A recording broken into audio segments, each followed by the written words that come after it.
Agradeço mais uma vez o convite, né? É uma alegria estar com vocês. E louvado seja Deus por esse lindo movimento que a igreja faz de busca pelo poder do Espírito Santo, né? A cada madrugada. Que Deus possa recompensar esse momento especial, de fato, dando e concedendo a porção dobrada do seu Santo Espírito para cada irmão que se encontra nessas madrugadas buscando o seu poder. Nós vamos abrir a Bíblia, então, Mateus capítulo 20. Mateus capítulo 20, irmãos, vamos ler aqui a parábola dos trabalhadores na vinha e tirar algumas lições para a nossa vida a respeito dessa parábola. Mas antes da leitura, eu convido os irmãos a, juntamente comigo, fecharem os olhos para falarmos com o nosso Deus. Oremos. Pai querido, Deus eterno, nesse momento agora abriremos a tua santa palavra. Pedimos que o teu Santo Espírito, por favor, nos oriente e nos encaminhe para que possamos, ó Deus, ouvir aquilo que o Senhor deseja falar ao nosso coração nessa manhã. Que seja o desejo, a vontade do Senhor de tudo que acontecerá nesse momento e que a tua igreja aqui de forma virtual seja fortalecida no Senhor. Em nome de Jesus. Amém. Queridos, então, aqui a parábola dos trabalhadores na vinha, é uma parábola que eu particularmente gosto muito. Porém, antes de lermos a parábola, nós precisamos entender por que Jesus contou essa parábola. Então, a gente precisa só voltar aqui rapidinho no capítulo 19, dar uma olhadinha aqui no capítulo 19 e ver o versículo de número 27. E aqui Pedro faz uma pergunta para Jesus, dizendo o seguinte, é Mateus 19, versículo 27. Então lhe falou Pedro, eis que nós tudo deixamos e te seguimos. O que será, pois, de nós? Queridos, aqui Jesus está juntamente com os discípulos e o contexto desse capítulo 19 é o encontro de Jesus com o jovem rico. Os discípulos estão ali acompanhando e vendo aquela cena e eles então veem que o jovem rico rejeita o convite, dá as costas para Jesus e vai embora. E aí, então Jesus se aproxima do grupo, dos 12, e Pedro, né, como sempre ele, chega para Jesus e pergunta, Senhor, o jovem rico não abandonou, não deixou o que tinha que deixar, foi embora, mas nós, Senhor, nós que deixamos tudo e te seguimos, o que nós vamos ganhar com isso? Qual a nossa recompensa? Para Jesus responder essa pergunta, então ele vai e conta toda a parábola que nós vamos ver agora. Porque Pedro faz a pergunta no sentido de que ele achava que por fazer parte dos 12, por ser um grupo especial, porque eles tinham deixado trabalho, casa, família, alguns, e estavam ali seguindo Jesus, faziam parte do grupo especial. E Pedro pergunta, Senhor, o que nós vamos ganhar com isso?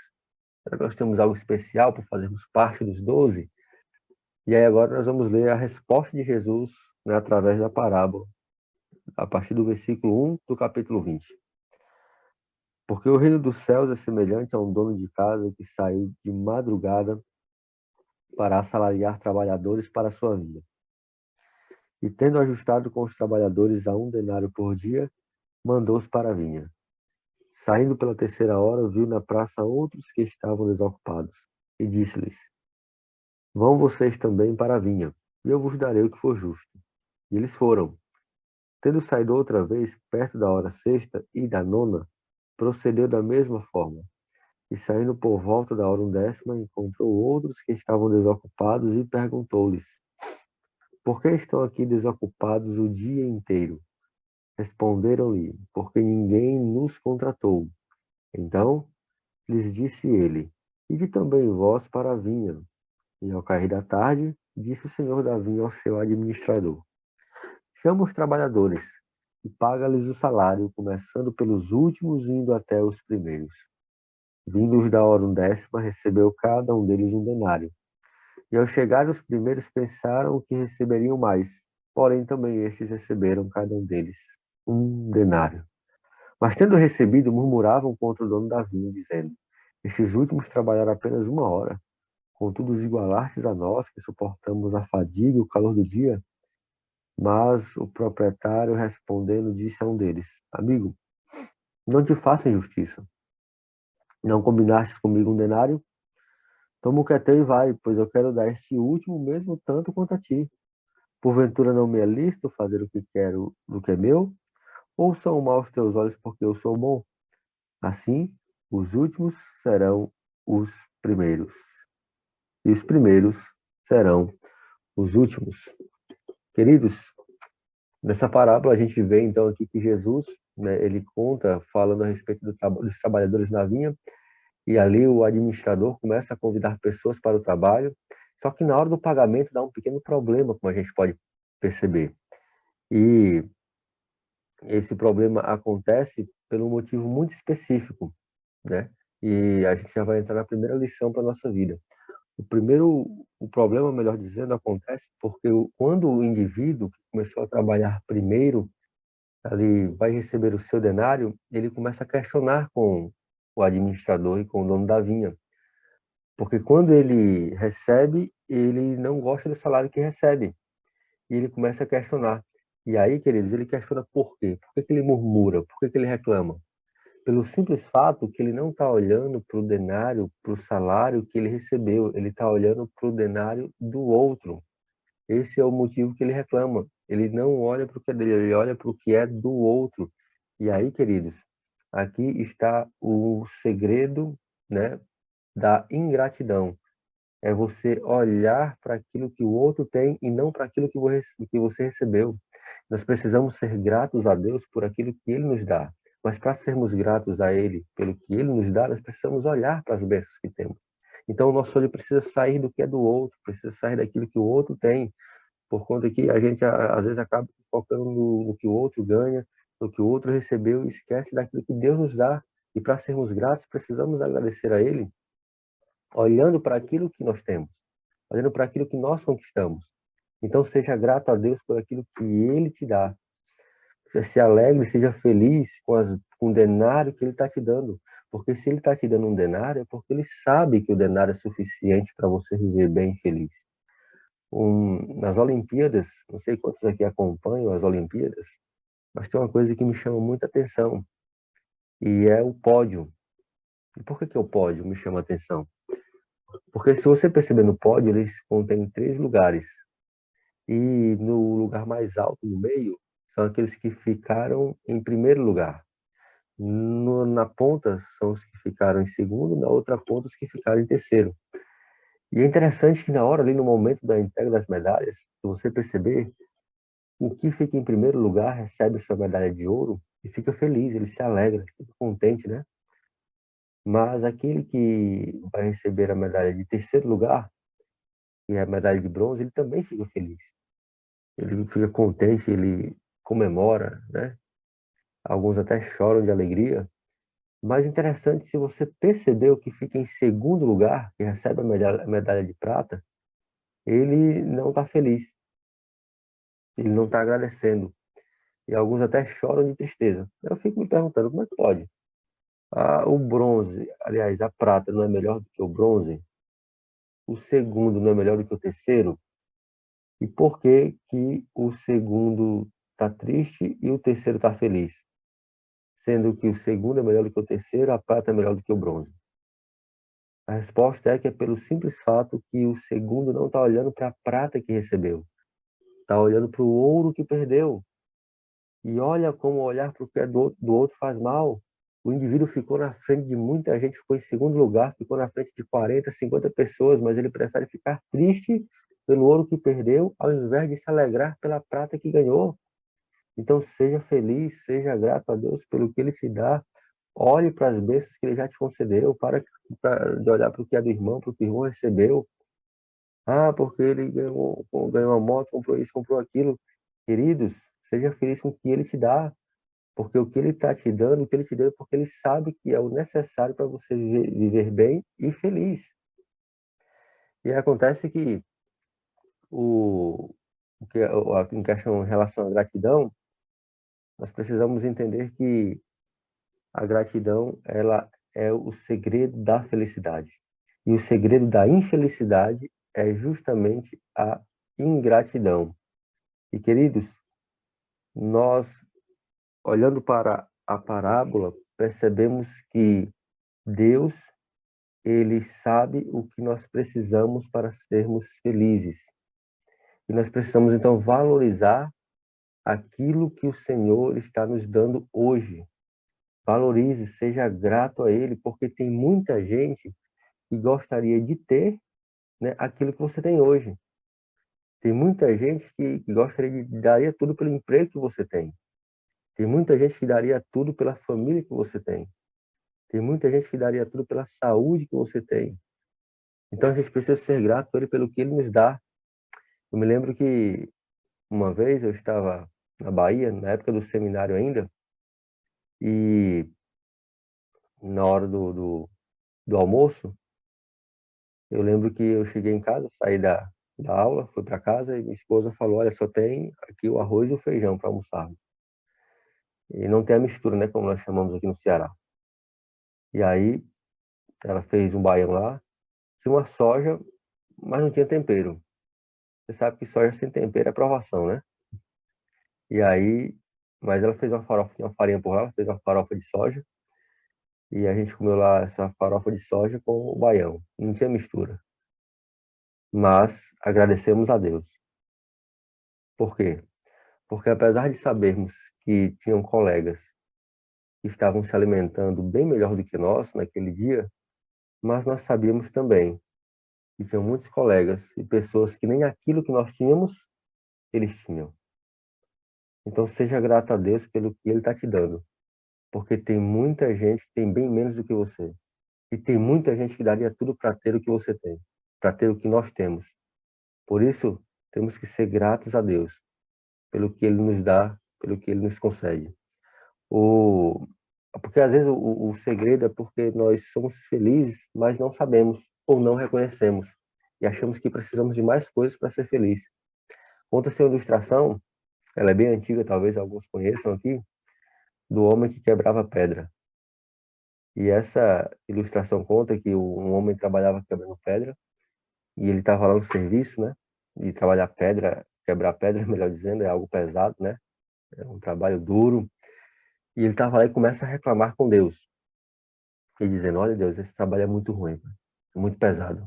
O sol queima aqui as costas, a pedra é dura. Não, Senhor, não tem condições não.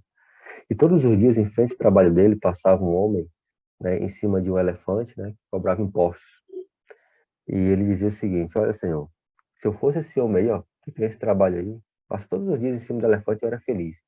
Porque bom é o trabalho desse homem aí, rapaz, o meu não presta não. E aí Deus vai lá e transformou ele no homem que passava em cima do elefante. É só uma ilustração, viu, irmão? Deus transforma ele então nesse homem, e ele tá lá então agora em cima do elefante, cobrando impostos, e aí, de repente ele começa a reclamar com Deus. Olha, Senhor, esse trabalho aqui é muito ruim, rapaz. Não presta não. Passa o dia todo em cima desse elefante, dói o bumbum, o sol queima do mesmo jeito. Não, Senhor, não presta não. Isso aqui é ruim demais. Senhor, bom é ser o sol, porque se eu fosse o sol, eu era feliz. E aí Deus vai lá e transformou ele no sol. Ele tá lá sendo o sol, feliz da vida, e aí de repente ele vai iluminar no lado, aí a nuvem aparece. Ele vai para o outro lado, aí outra nuvem aparece, não deixa ele iluminar. Aí ele disse, não, Senhor, seu sol não presta não, Senhor, é muito ruim. Ó, quero iluminar aqui, aparece uma nuvem, vou para o outro lado, outra nuvem, não tem condições não. Bom, Senhor, ser a nuvem, porque se eu fosse a nuvem, Senhor, eu era feliz. Aí Deus vai lá e transformou ele na nuvem. Ele está lá sendo a nuvem, né? Feliz da vida. E aí acontece que, de repente, ele vai para um lado, aí vem um vento e leva ele para o outro lado. De repente, ele quer se mexer de novo, vem um outro vento, leva para o outro lado. Ele disse: Não, Senhor, se a nuvem não presta, não, Senhor, é ruim demais isso aqui, ó. Posso nem me mexer. Vou para um lado, vem um vento. Não, bom é ser o vento, Senhor, porque se eu fosse o vento, eu era feliz. E aí acontece que ele está lá sendo o vento, feliz da vida. De repente, ele vai, então, se mexer, ele vê uma rocha bem forte. Ele vai lá e bate na rocha com muita força, a rocha não se mexe. Ele bate na rocha com mais força ainda, a rocha não sai do canto. Aí ele disse: Não, Senhor, seu vento é ruim demais. Seu vento não presta, não. Bom é ser essa rocha aí, Senhor, porque essa rocha que é forte, é firme. Se eu fosse essa rocha, Senhor, eu era feliz. E aí Deus vai lá e transformou ele na rocha. Ele está lá sendo a rocha, feliz da vida. De repente ele ouve um barulho atrás dele. Tic, tic, tic. Era um homem quebrando pedra. Ele disse: Não, Senhor, daqui a pouco esse homem que tem atrás vai me quebrar. Se a rocha é ruim demais, Senhor. Se eu fosse esse homem que quebrava pedra, eu era feliz, Senhor. E Deus vai lá e transforma ele no homem que quebrava pedra. E ele voltou a ser o que era antes. Porque muitas das vezes nós somos felizes com o que temos e onde estamos e não sabemos. Ou não reconhecemos. O que acontece, queridos, é que esse é o segredo da felicidade. Ser grato a Deus pelo denário que Ele nos dá hoje. Porque Ele sabe que o denário que Ele está te dando é o suficiente para você viver bem e feliz. Agora, o segredo da parábola é entendermos simplesmente o que é o denário. E para entendermos ele, o segredo está no versículo 12. Acompanhe comigo aqui o versículo 12 e olha o que diz. Dizendo: Estes últimos trabalharam apenas 1 hora. Contudo, os igualastes a nós, que suportamos a fadiga e o calor do dia. Queridos, olha a reclamação do rapaz. Senhor, nós trabalhamos mais. Nós merecemos mais. Nós entramos cedinho, nós entramos, né, cedinho da manhã, nós merecemos mais, Senhor. Agora, olha que interessante, olha o que Jesus faz. Ele lembra da pergunta de Pedro? Nós lemos na introdução. Jesus pega a pergunta de Pedro e coloca agora dentro da parábola. Perceba que a pergunta do rapaz na parábola é a mesma que Deus faz, que Pedro faz. Senhor, Jesus, nós merecemos mais porque nós deixamos família, nós deixamos pesca, nós estamos aqui sempre com o Senhor. E o que nós vamos ganhar? Porque o jovem rico não quis, não quis abandonar. E nós, Senhor? Nós vamos ganhar um pouquinho mais por fazermos parte dos 12? A mesma pergunta que Pedro faz, Jesus insere na parábola. Aí sabe qual é a resposta de Jesus para Pedro e para mim, para você? O que vocês irão receber, o pagamento pelo trabalho de vocês será um denário. E sabe o que representa o denário, de acordo com Ellen White e o comentário bíblico adventista? O denário representa a graça. O denário representa a graça. Em outras palavras, Jesus está dizendo o seguinte: olha, Pedro, agradeça, porque o que você está recebendo é nada mais, nada menos que a graça. É a graça. E, queridos, o que Jesus mostra para Pedro e para mim e para você é que não importa o tempo que nós temos de igreja, não importa o que já fizemos pela igreja, não importa quantos estudos bíblicos nós já demos, não importa o que nós vamos receber, é a graça. E seja feliz, agradeça a Deus, porque a graça é o melhor e maior pagamento. Para todos é igual, não existe ninguém melhor do que ninguém, vai ser o mesmo pagamento para todo mundo, a graça. É por isso que quando Paulo fala com Deus, dizendo: Senhor, tira o espinho da minha carne, Deus fala o que para ele? A minha graça que basta. A graça é o necessário, irmãos, é o suficiente para vivermos bem e feliz. É o melhor e maior presente que o céu poderia dar para mim e para você. Seja grato a Deus, seja feliz, porque você está recebendo nessa manhã a graça do Senhor. Ela se renova na minha e na sua vida. E essa graça que nos sustenta, nos dará força. Queridos, e é interessante que essa graça, a Bíblia vai mostrar para mim e para você, que ela é para todos. É para todo mundo, porque veja, a Bíblia diz que os últimos que estavam lá, os últimos que foram chamados, estavam lá desocupados na praça o dia inteiro. E deixa eu fazer uma pergunta para você. Se eles estavam o dia inteiro desocupados, eles estavam o dia inteiro na praça, por que eles estavam lá? Porque eles mesmos responderam, porque ninguém tinha contratado. E por que ninguém contratou? Pelo simples fato que eles não eram os melhores. Porque os melhores são contratados primeiro. Os melhores são chamados primeiro. Mas sabe o que Jesus quer passar? Que essa graça, ela é para todos. Inclusive para os piores. Inclusive para mim e para você. Por isso nós recebemos a graça, porque a graça não é para os melhores. A graça é para todos, e inclusive para os piores. E por isso que eles são chamados. Porque Deus dá oportunidade para todo mundo. Deus dá oportunidade para todos. E aí é por isso que ele termina dizendo aquela famosa frase conhecida: os últimos serão os primeiros serão os últimos, porque não existe ordem de melhor ou pior no reino de Deus. Todos são iguais, porque todos recebem a mesma coisa, todos recebem a mesma graça, todos recebem a mesma recompensa.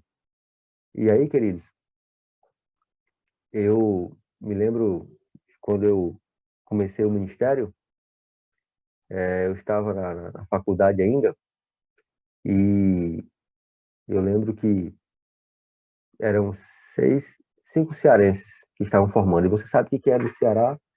Fica ali atrás de um chamado para o seu campo, né? Cada campo chama os seus, quem é do seu estado. E aí era eu e mais cinco cearenses que haviam se formado. Porém, só para você entender o contexto, antes de ir para a faculdade, eu recebi o chamado da seguinte forma. Eu era obreiro bíblico, trabalhava como obreiro aqui na associação cearense e trabalhava inclusive como obreiro aqui no distrito de Messejana. E as pessoas incentivavam para fazer a prova, para ir cursar teologia. E aí até um dia que eu decidi que ia fazer. Mas eu conversando com o pastor da época aqui no distrito, eu falei o seguinte: olha, eu vou fazer a prova, mas eu vou fazer no ano que vem, porque eu não juntei dinheiro, não estudei, não me preparei. Ano que vem eu faço, é o tempo que eu me preparo. E aí o pastor me deu uma ideia muito interessante. Ele falou o seguinte: rapaz, faça a prova esse ano, porque é bom que você vai ter uma experiência, você vai ver como é, você nunca fez, você vai, né? No ano que vem você já vai mais preparado, porque você já tem uma noção de como será. Isso é verdade. Então vamos escrever esse ano, né, para ver como é que ela é, e ano que vem eu me preparo, estudo, junto dinheiro e faço. E assim fiz, né? Me inscrevi, né? Não estudei, não me preparei, tanto é que acertei quase todas as questões. De 48, acertei só 12. Quase nada, eram 48 questões, acertei só 12. E quando eu vi ali o gabarito, eu olhei e pensei, não tem condições de fato, né? 12 questões de 48. O tempo passou, e aí eu recebi ali a classificação. Na época fizeram 1.000 pessoas e passavam 100. De 1.000 iriam passar 100. Ou seja, eram 10 para uma vaga. E aí eu recebi a classificação. Quando eu recebi a classificação, né, eu vi que fiquei em 140º, 142. E eu fiquei feliz, foi muito bom, porque para quem acertou só 12, né, ficar numa posição como essa foi muito bom. Porém, não dava para passar, porque só passavam 100 pessoas. Eles chamavam no máximo até 125 ali, por conta que desistem alguns, né, tem algumas desistências, e eles chamavam então no máximo até 120, 125. 142 não dava para passar. Continuei trabalhando então como obreiro bíblico, né? E aí chegou o mês de janeiro, onde inclusive já era no final do mês iriam começar as aulas. Era mais ou menos dia 15. Eu estava dentro da igreja na quarta-feira à tarde, me preparando para o sermão da noite na Missão Caleb. E aí, de repente, eu recebo uma ligação da Bahia. Pensei até que era do presídio, né? Você recebe essa ligação de fora, você não está acostumado. E aí eu atendi e a moça falou o seguinte: olha, você foi aprovado no vestibular de teologia. Desistiram 41 pessoas. Faltavam 2 semanas para começar as aulas e eu recebo essa ligação, não estava mais esperando, já tinha, né, entendido que não dava para passar. E aí Deus abençoe e recebi essa ligação de aprovação. E eu fiquei muito feliz, empolgado, e disse: olha, eu vou, em nome de Jesus, que bênção. Você fica com, né, ali, muito feliz com a notícia. E eu perguntei: o que faz para ir? Ela falou assim: não, só pagar a matrícula. E eu nem imaginava quanto era a matrícula, né? E na época ela falou o seguinte: ó, a matrícula é R$ 1.750. E você tem até sexta-feira para pagar. Era uma quarta-feira à tarde, eu tinha até sexta para pagar, porque senão eles iam chamar outro já. E eu sei, eita, Jeová. E agora? Voltei rapidamente para minha casa, né, com minha esposa, voltamos para casa.